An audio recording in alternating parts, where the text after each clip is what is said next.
Hi guys. Second part. We're moving along immediately just because I need to finish it now. This is the second part, so let's move on. I'm just planning the video so I can post it. And this is immediately filmed after the last one, so I'm looking the same and everything. I just need to finish it right now, and it's easy to upload it this way. I'm going to make public the last books that I've done, so it's fine. Anyway, let's do it. Anyway, in 17th place is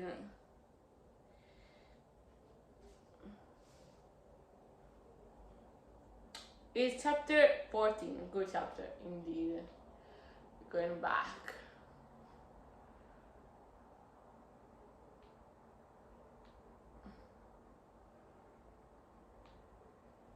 This is an impactful episode. It's important and it's an information that is vital, and class is very interesting. One of the best references to dark artist is actually this fucking crazy ass teacher.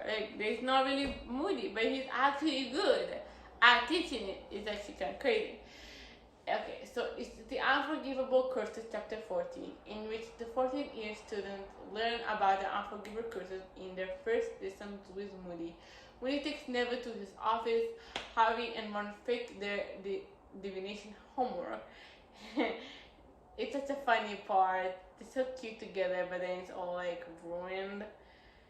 Everyone starts spew.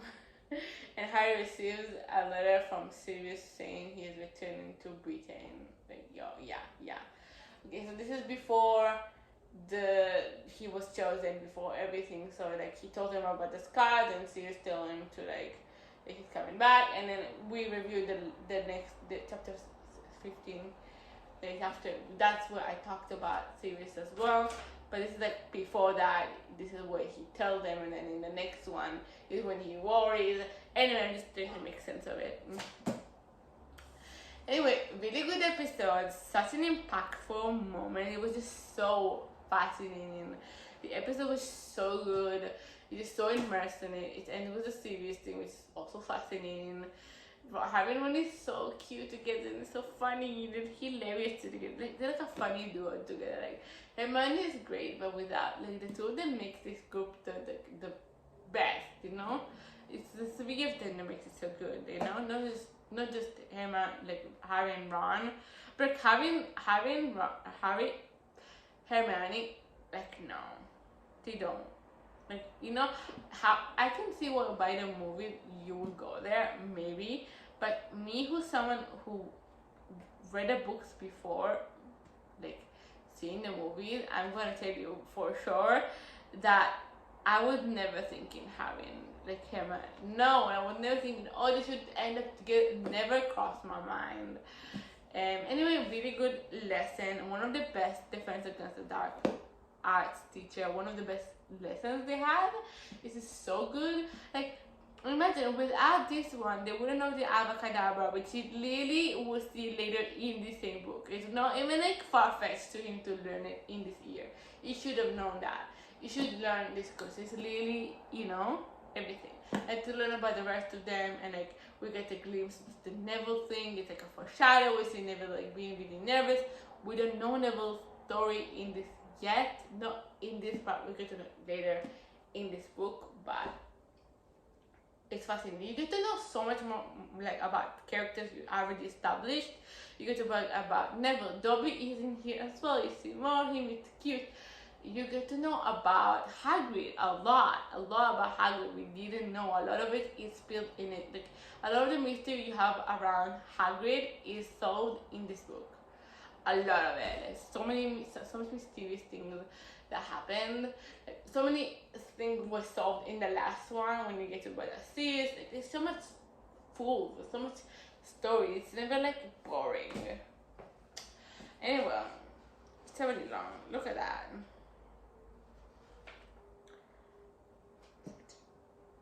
In 16th place is the Goblet of Fire, in which Harry is chosen.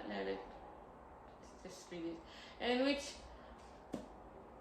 all in about wizard tournament after dinner in the Great Hall. Next morning, Fred and George fell to full the goblet of fire.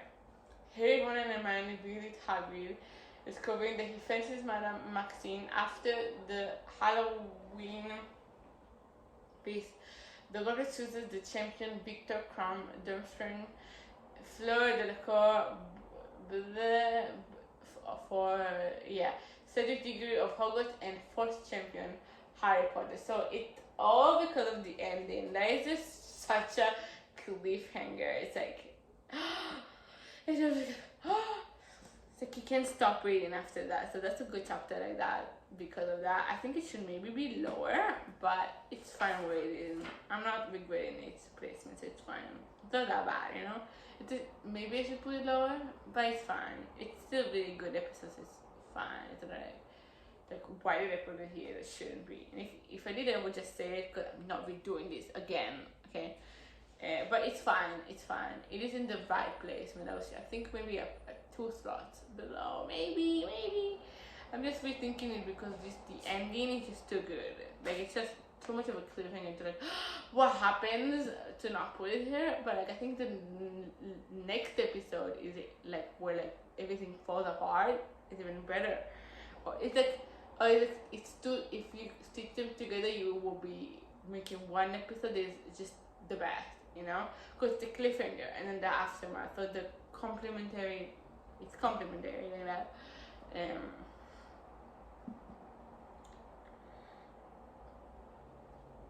In 15th place is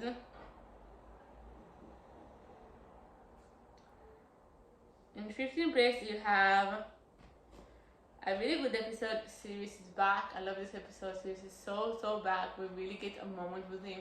We get so much stuff.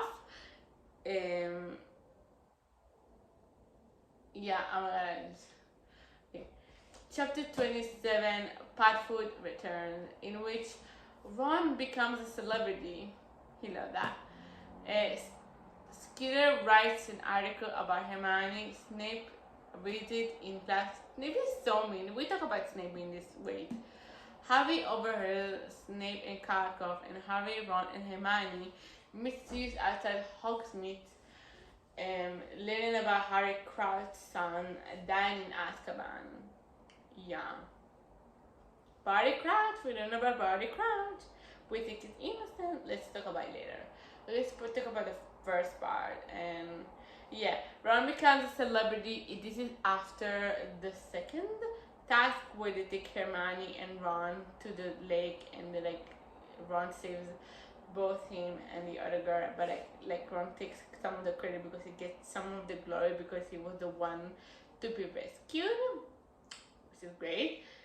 We love Ron loves the attention. He loves fame. He would love it if he would Harry Potter. Yeah, but it's good that he's not, because we don't want to hear that like he's too over himself. So it's good that Ron is a sidekick. He wants the fame, but he doesn't really get it. So that he appreciates it, but he doesn't, you know, because if he gets too much fame, he will definitely become. I think if he really goes there. Skeeter has been an asshole about Hermione. Snape is an absolute. Okay, Snape should not be a teacher. Now, I like Snape, okay? But at the end of it, I like him. Like, he's one of my favorite characters. He's just such a complex character. But if I rate him as a person, he's still in the lower rate. I just love his character and his story, and he's so compelling. And it's so touching, like would make me cry forever. The moment we get to know the real reason he's like that, but that doesn't like excuse the way he treats Neville, Hermione, just the awful comments he makes. He's like so immature at that age. He still holds grudges for things that happened. That's not even their fault. Like, that's the major and people defend Snape, and I like Snape, and I remember thinking like that as well until I returned to reading it, and and I realized like no, Snape is not perfect, even though he at the end was in the right side doesn't mean he was a good person. He wasn't. You can't say that. The majority of his life, what he did, and as an adult, which is even worse, he's bullying kids. It was not outright like torturing him, but he wasn't a good teacher in any. Like that man should have not been a teacher. Maybe that would have prevented me from like saying this. But he's just outright terrible, like absolutely saying mean things. In the movie, he's not like that. Like in the movie, he's like fine. He's like a little bit bitter and has an attitude. He's like not the best, but he's still like lovable. Like he's still likable. He's like sassy and he's an attitude. I love how he plays it because he makes him so much more lovable than the actual Snape. He's not lovable. He is cruel. He's mean to these kids. Like in this book, like movie, for example, he's so playful with them. He just shoves their head. Like it's funny. It's not that serious. It's more like in a teasing manner. It doesn't feel like he hates him. Like Snape hates Harry. It does not feel like that in this movie, except maybe in the first one. Like you feel a little bit of like a like of not right vibe with him, and like you do feel betrayed by him in the sixth movie, but you feel betrayed because you actually thought he was good. Like in the books, it's kind of like, but of course he always was bitter and mean. Like it's not that much of a surprise. It's like we knew Dumbledore was stupid. You know, it's like that's what we think. It's not. Dumbledore was not stupid, and Snape is amazing and so powerful, and like he did an amazing thing at the end of it. But that doesn't mean or erase the things that he did to the students. It's just something I cannot forgive him for that.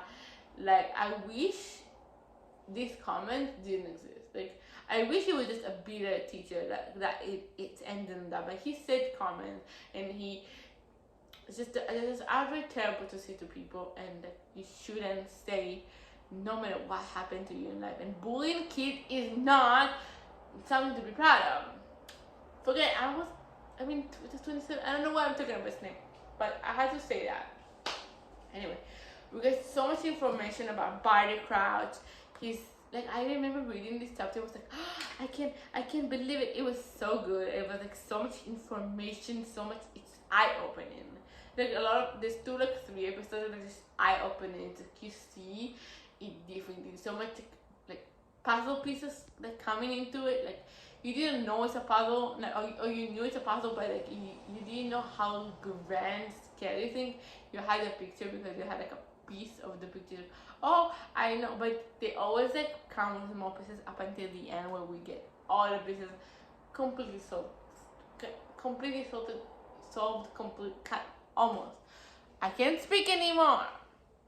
Anyway, so we're gonna love the conversation with Sirius. We meet him as as an Animagi, and we meet him. We talk about him. We talk about Kerkhoff, Snape, Barty Crouch, all the people that they were. Definitely, we get to know the term. They don't explain anything in the movie. They just expected to know all of it.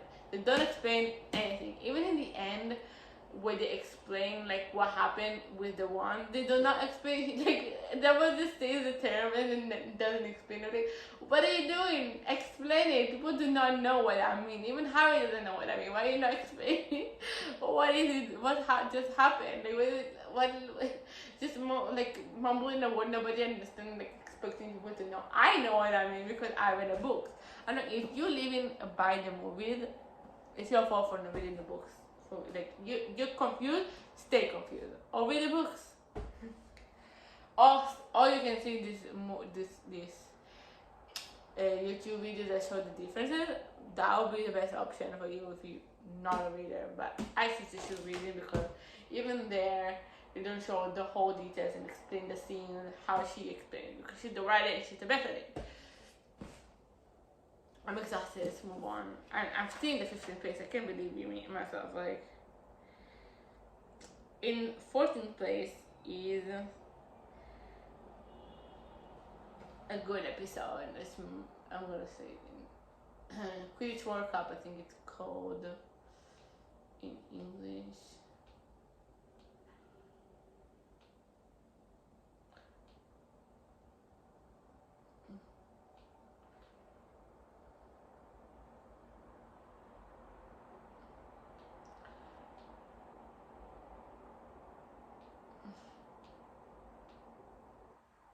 Chapter 8, the Quidditch World Cup, in which spectators take the seats. Harry meets Winky, the Malfoys, and Mr. Oblank, a Bulgarian Minister of the Magic. The pre-game show features the Bulgarian and Irish team mascots, followed by the instruction of the team and game begins. Ireland takes an early lead and eventually wins despite repeated Bulgarian fouls and Crumb catching the snitch. Fred and George win the bet with Bergman, but don't get even the money actually. Yeah. So it is an exciting episode. You get the match. I love Quidditch. So I love reading about the match. So that's why I just love Quidditch. I love the whole like feeling of it. In the movies, they skip this scene completely, and you don't expect to see the tournament. Even people that seen it, I'm like, why are they not showing it? And I'm like, why? I don't understand. Like, it's such a fascinating sport. I always love seeing the Quidditch thing. Like, just such a shame. Anyway, but that's why. Move on. I need to move on. Whatever.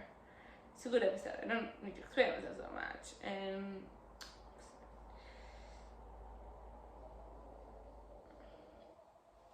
in 13th place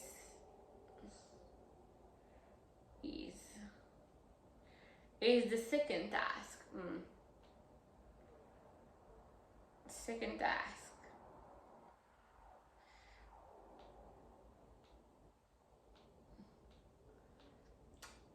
The second task, in which Harry, Ron, Hermione discuss the situation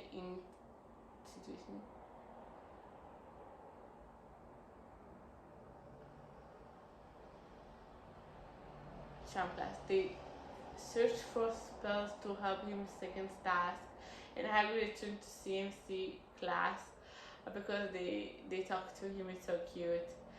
In the last episode, I think it's in the Padfoot one that I just talked about series and like about Snape. They like talk to Hagrid and like talk to him, and like it's such a sweet moment, and they make them return to work.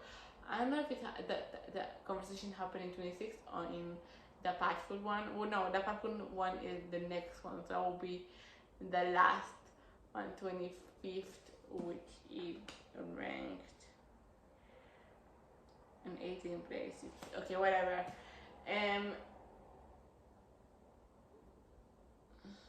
Did I read it? Awakens by the Dobby. Okay.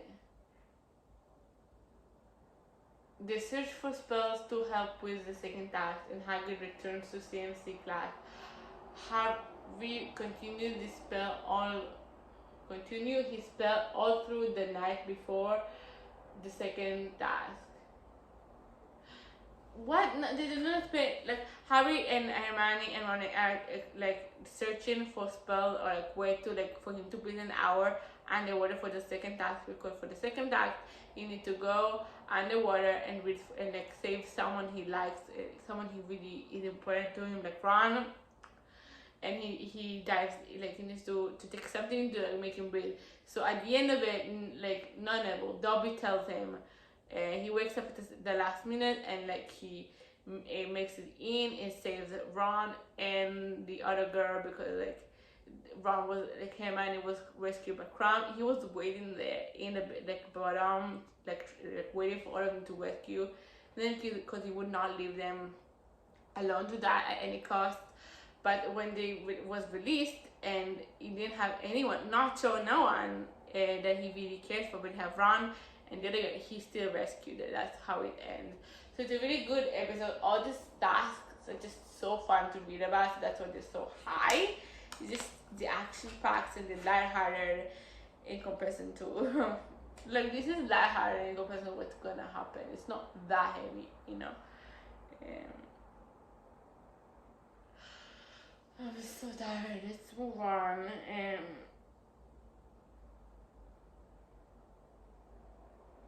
In 12th place, we reaching the end. Let's power through. In 12th place is the Twizzler Tournament, episode 12. I'm just gonna read the episode and that's it at this point. I'm like very tired. I need to finish this now. The treasure tournament in which students arrive at Hogwarts in Gale are stopped by No, I just read it already. I think I've read this already. It makes no sense. No, the 12th place. Okay, it's not this. The 12th place is the Dark Mark. This is after the Quidditch match, in which Harry dreams about Quidditch. Some will run amok.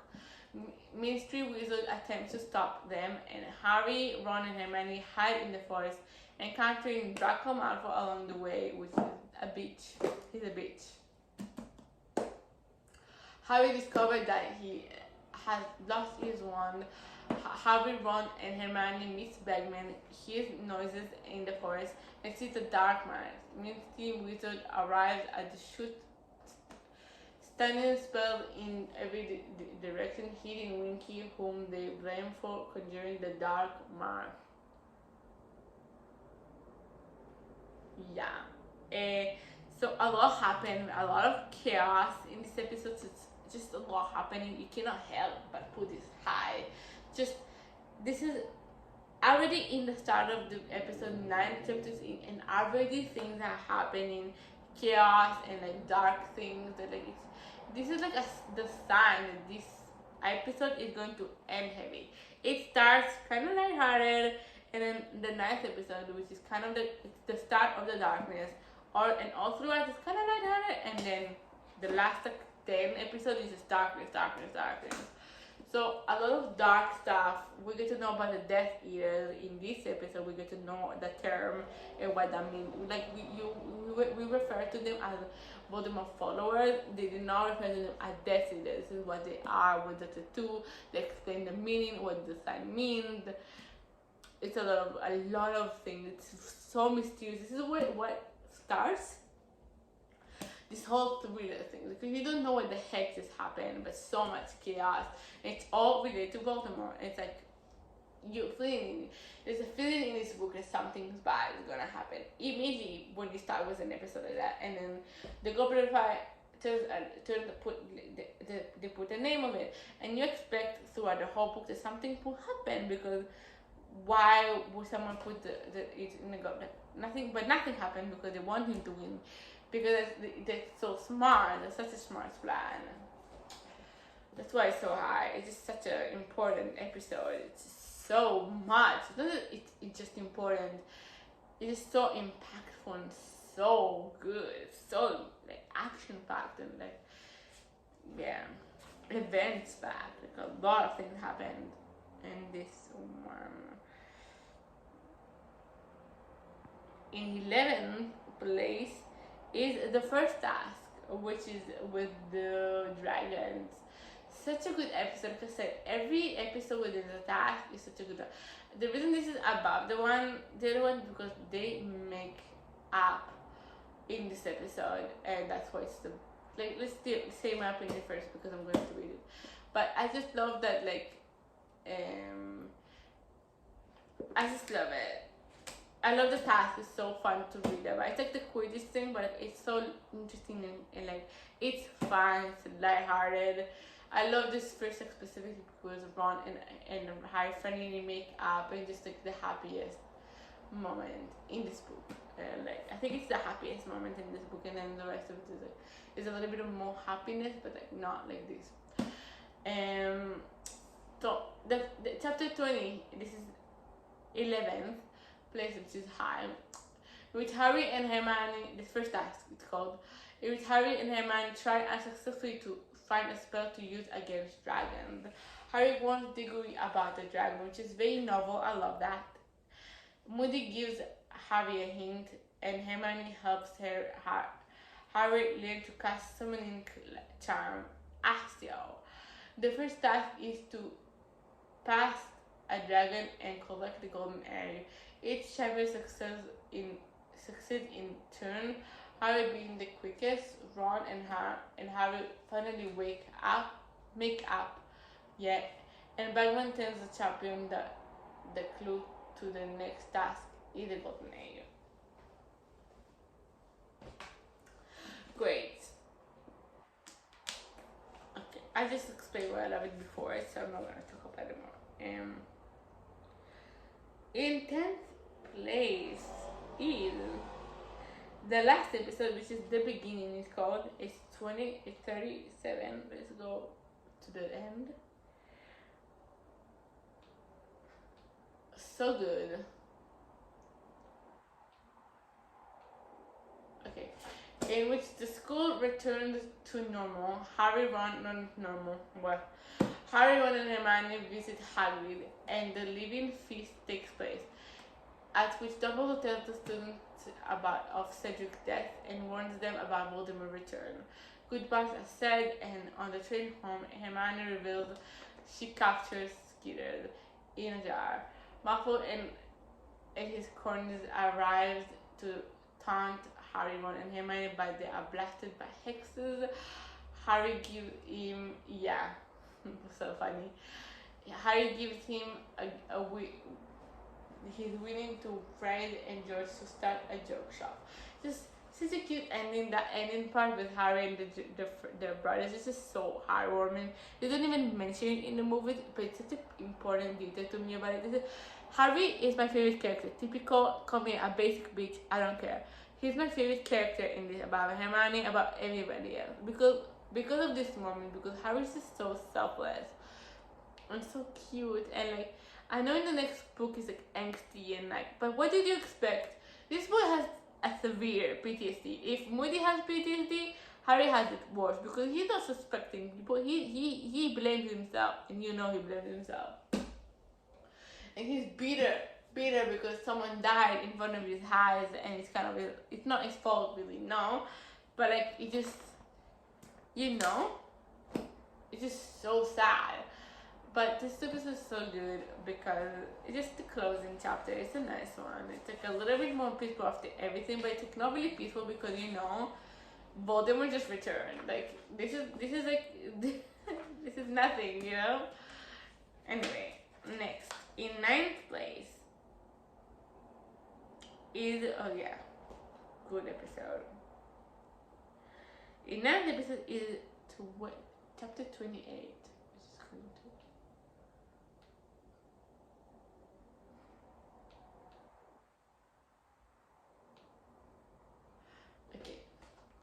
Chapter 28, which is in place 9, The Madness of Mr. Crouch, in which Harry, Ron, and Hermione visit the kitchens again. Hermione upsets Winky, and Harry sends Owl with food to Sirius. So cute.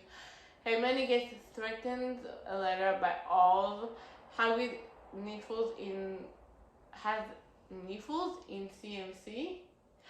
Which is better creatures than the last one. More hate mails arrive. Harry learns the third task involves a maid. Crumbs asks Harry about his relationship with Hermione, which we know nothing happens between them ever. It's just because Skeeter wrote shit about them being together, but it's not. That's why Hermione is getting hate. I didn't explain that. But Crouch appears. Harry goes for Dumbledore, but Crouch apparently attacks Crumbs and runs off. And gets killed off. The Noddy is killed off only after that. In the movie, he just shows up dead. like they just find him. Like Mr. Crouch is like stupid incompetent. Like because in the books he hides him, and you know he's dead only after the fact. That after you know it's Mr. You call it. It's Mr. Moody. It's not Mr. Moody, but it's Barty Crouch. Anyway. So much mysterious things happen. It's just like so much. Like it's like by the end of it, you're like, what the fuck just happened? like so many things happened. Like Mr. Crazy is behaving really odd. Like the other boy is like weird. Like what is happening? Like he's like it was weird. And by the end of it, like he gets attacked. Crumb gets attacked. It's so chaotic, and then he goes to Dumbledore to like try and but Snape stops him. I don't know, but that's why Snape is suspicious, you know, because why would you stop him? What are you doing? Like, if they could have found him, maybe they could have stopped some of this. It's annoying. Anyway, let's move on. But a lot of mysterious things happen. A lot of like, it's just such a good episode. I don't know how to explain it more. Just read it. It's so good. Just read a book and get to the chapter. You know it's good. In 8th is the third task, which is in the mail. You get this cute moment with his family. It's the peaceful silence before the storm. This is it. It's so much. In which Harry tells Ron and Hermione about the visit to Dumbledore office, in which they bring in the pencil. We'll talk about it later. Harry practices for the third task. He does a lot of things with Hermione, and Ron, and practices also sorts of spells that don't help him at the end because what he has to face is worse than that. Mrs. Weasley and Bill arrive to watch Harry in the tournament as the family, because he has no family, so he's being called out, and like he sees the Weasley. That's what I'm saying.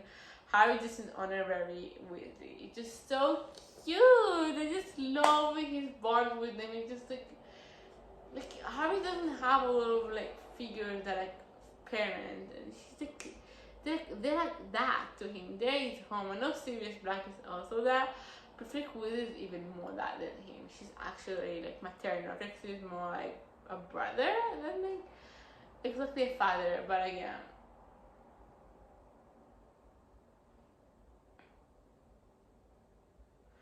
Mr. Weasley and Bill arrive to watch Harry tournament. The four champions enter the mail. Monster and Med floor screams and corporately attack Cedric. It was an Imperious curse, I think. Harry meets a Sphinx and solves a riddle, only to be attacked by a huge spider. Harry and Cedric agree to grasp the cup at the same time, tying for the win, and yeah. Yeah, time for the win, and then nobody wins in that situation. Nobody won in that situation. Not Harry, not Cedric, because Cedric dies, and I mean that's the next one, but like it is in the next chapter. But like either way, yeah, a lot happened. I love the task for Cedric, but just the list,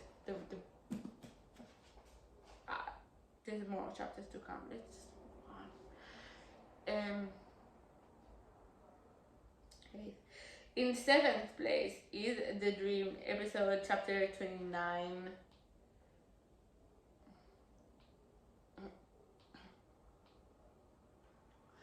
In which Harry, Ron, and Hermione discuss Crouch, Fred and George discuss blackmail, and Moody discusses Crouch. Yeah, Harry prepares for the third task, dreams of Voldemort in divination. That's the dream before he dreams about the moment that about the moment that's coming. That's what his dream is. It's incoming. A lot of tension is built in up in these books. In this chapter, so it gets better and better and better. At this point, you can't stop reading. You can't stop reading. You've reached this point, and thankfully I got in a break. I was supposed to come back to work, and then she called me and said like, you don't have to come. Like, yes, and I could finish the book immediately. Like, I just finished within that minute, and that's where I was in this point. Yeah, Harry prepares for the third task, dreams of Voldemort divination, and reports to Dumbledore, and that's when it's a lot of things happening. Like the dream is fascinating. They don't explain it in here, but like so much happening. It just gets better and better. Like it's just building up. It's building up and building up to like this moment in this book. Is the rise of Voldemort again. In 6th place is the pensive.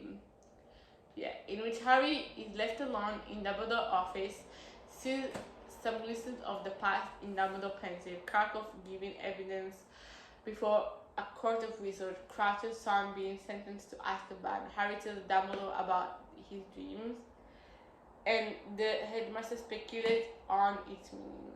Yeah. yeah, so a lot of things. Him telling about the thing, the whole memory stuff that he like sees all of these trials, and it's so good. I said you can stop like reading, listen like the dream, and then the pencil, the continuation. You just can't stop reading. You like go straight by page. This is why this book, this part is so good. You just can't stop reading at this point. Okay, what happened? What happened? What happened? And like it's just so fascinating to get all about, to know about all the crowd stuff. It's so much information. It's just like eye opening. I love this part, that part in this book where you just read and like you just get to know and you're so sucked in. That's why it's one of the best episodes in this book.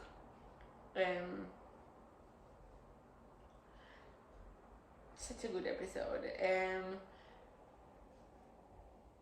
In fifth place is 36. I cried, man. So much happens again, but like, the parting of the way, which is fifth place, chapter 36, in which Harry tells his story to Dumbledore. It's very, very cathartic. It's so much. It's so sad. Like Sirius is very sad. It's so cute. It's just a lot of emotions I feel in this, like because you know what's gonna happen to Sirius in the next one. It just like Sirius is by his side. It just and like he cries. I will read it to you. I just love it. In which Harry tells his story to. It is very emotional to me because that's why it's so high. Just very, very emotional. Everything is like weighting down on Harry in this episode. Everything is coming down and like, yeah. In which Harry tells his story to Dumbledore, the story about what happened in the graveyard and Voldemort returning and Cedric's death and everything that is traumatic. Then is turned over to Madame Pomfrey. Meanwhile, Fudge permits a Dementor kiss to crack, which is not, it shouldn't, because we could have had any information on what happened with Voldemort, which is stupid. Stupid Fudge. Fudge argues with Dumbledore about what happened, refusing to believe Voldemort is back. He's so stupid. Refusing to take measures against him. Dumbledore dispatches those loyal to him on various errands. Yeah, you get Sirius and Snape to be allies again because they're going to fight for the thing. He tells Snape to go to Voldemort. He don't tell to Harry, but he tells them to go to Voldemort to tell them that he's in the side so they can like do the spying thing. And the Sirius is by his side and comforting him. I think also in this episode, like Ron's mom like comes to him, she hugs him, and he's like crying in her arms and everything he just experiences weighing down, and like he's just so young, he's 14, and like so much happened to him right now. Like so much happened this year, this past 4 years. So much happened, and everything led up to this disastrous moment, and everything is overwhelmingly sad, and like this tragedy within this book just ends in tragedy in a way because someone died, and just like such a heavy note. It's like, nobody died until now. This is where it starts to be real. You know, it starts to be real. It's not just fantasy and good. It's real. It's real emotion. There's so much. That's why I love it. In fourth place, I'm going to finish it. My God, my brain hurts. It's Veritaserum. Let's see how they say it in. Oh, is it this one where he cries in her arms? Anyway, at that moment. Chapter 37, it's fourth place, Veritaserum. Yeah, this is the potion of the truth potion. They pulls into, that's what the potion is. It pulls into Moody, and we discovered he's not what he's cracked. It's a plot twist. It's such a good one. Anyway, in which Harry returns to Hogwarts, telling Moody what happened while returning to the castle. Moody divulges that it was he who put Harry names in the goblet. Dumbledore, McGonagall, and Snape arrive in the time to prevent Moody and from killing Harry. Dumbledore blasts Moody, sends Snape and McGonagall on errands, and open the seventh lock trunk to reveal the real Moody underground pit.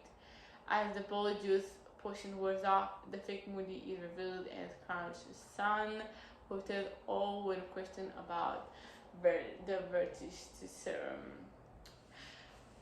Oh, and when he's under the spell, that is about that makes you tell all the truth.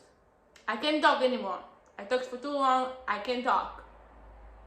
Anyway, really good episode. I have to say one thing. By the end of it, Snape looks like he's like sorry for Harry. Like it's actually the only moment you can see sorriness in this one, because in the rest of it, like it's like in the 50s, like sorry or anything. But it looks like he's like, you know. Anyway, besides that, yeah, do not need to explain. It's such a plot twist to know that like Moody was like crouched all along, and like Dumbledore was fooled. Like, I don't know, Dumbledore like, was the smartest ever. I don't know how this slipped him. Like it was kind of like obvious if you come like thinking about it, and like for Dumbledore to miss it is like insane. It's just so much happened again. We get to know so much of it because like Crouch reveals a lot of stuff we didn't know, like so much of like how it happened, and that he sent the dark mark, that Winky was with him and she like saved him, and that because Sirius tells him earlier on when they meet person by person that Crouch is dead in Azkaban and he died there, but it wasn't him who died, it was his mother who put the Polyjuice potion and was in the cell, and Mr. Crouch just loved her too much, so he let her die. So much information. It's actually too much, and inevitably it's one of the best episodes. It's such a twist. I can't. When a book puts a twist to me, it just that becomes immediately the best episode. Cause it's like the episode that makes you love it. These are the emotional ones are really the best. In third place is the episode which he returned in, which is the 32 episode. I'm just gonna say it. You don't need much explanation. Flesh, Blood and Bone, chapter 32, which is all the things that he needed to return, in which Harry and Cedric are transported to a graveyard, encountering Voldemort. Cedric is killed. Harry tied to real tombstone and Wormtail recurrence. Voldemort returned. That what happened. Fucking Voldemort. Just that is a turn in this book. Everything changes the moment he comes back. You know, everything changes the moment he takes that cap. That's like the end of it. And I know the moment he goes into the grave, oh, you're not coming back. Goodbye. Like you're not coming back the same way you were. Like you're not coming back the way you were before. You're going to lose yourself in this for sure. He did lose it.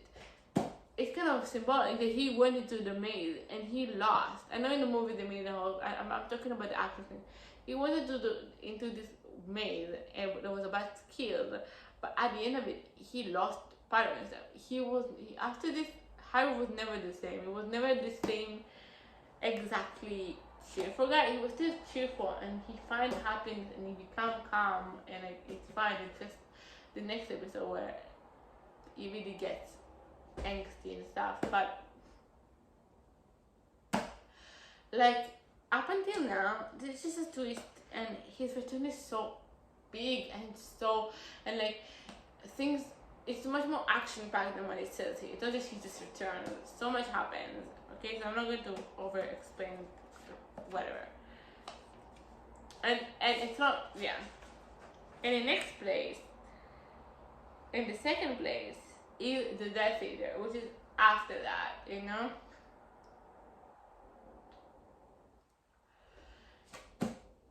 Chapter 33, in which Voldemort summons the Death Eater, chastises them, and reveals his plan, explaining how he came back to life.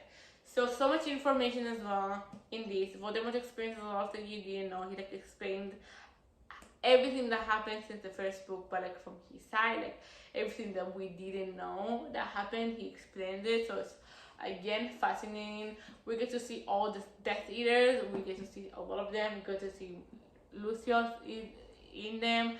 Crab and Gold fathers also. So many people. And just a lot happens. Again, it's just so action packed. You just can't stop reading at this point. And again, it gets better and better. And in first place is chapter 34. This is the moment after the last episode, so in which it's priority in Incantatum.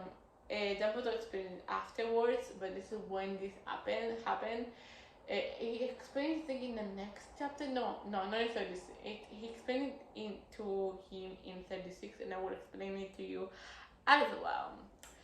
Prior Incantatum, in which Voldemort tries to kill Harry, but the spells clash. Like they start like fighting. They explain like Voldemort is the only one. They like Voldemort like made Harry like because he was tied to the whole Death Eaters and the bloodshed bone thing. He was tied and he like Voldemort did his thing and he was talking and like he was torturing him and then he let him down so they can fight and how so Voldemort can show that he's powerful because last time he was beaten by him and humiliated. So now he was like to return it, but he didn't know because they had this thing and it's like splashes and he sees his parents. Okay, he sees parents telling him like they were spirits. Like it's not if they were actually kind of there, but like by their presence, they're not actually back alive. And they see Cedric and the parents and they push him and tell him they will hold him for 1 second and then he needs to take the port key and go back. So they do that. They float for a moment in the air. He sees the parents. They tell him to do that. He lets go for like a second. Like he holds it there for like an hour or something. I think not that long, but it feels like very long. And then they tell him to like go. It takes the portkey and go back, and that's just the climax of everything. Just such a moment. You see his parents again, so you get cry a little bit, but it's a thrilling. It's just a moment that you cannot forget. It's just such a moment. It's a big moment that happened. And it's so powerful, and it's amazing. And then we get to know that's because they have the same one. They have the same. You know how in the beginning of the series, in the first book. She's a genius. J.K. Rowling is a genius because of that. Because so many reasons, but like she's such a genius. She's a genius. Like in the first book, we get to know that he has the same like Phoenix fox, the same type of like from the same fox. They get the same hair from the same bird, and yeah.